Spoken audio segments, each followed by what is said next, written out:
Nomba King Temple mo'y among destination karon, pero pasalamat mi sa among guide kay iya sa aming gidala dinhi kay magpalit pa day mi ticket para sa among sunrise sa Angkor Wat the following day. So pag human na magpalit na ang specific time mo abri dito ilang ticket area, nag-asaka na day mi sa Nomba King para mag-witness sa sunset.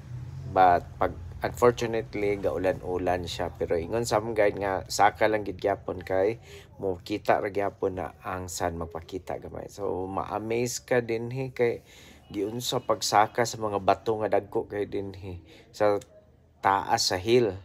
Dayon ma-amaze ka sa architecture, sa details.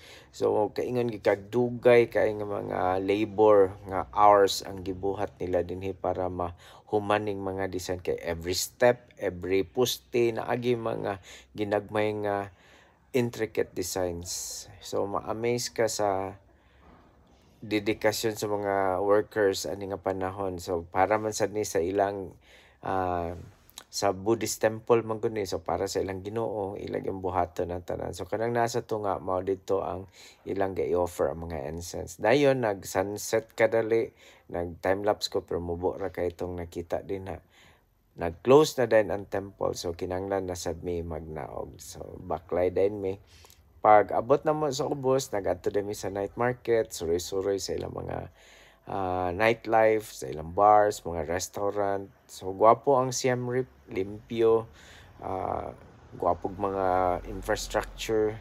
Then, adin hisa din ang mga souvenirs o katong tiil nga ipapaak-paak o kaon sa fish.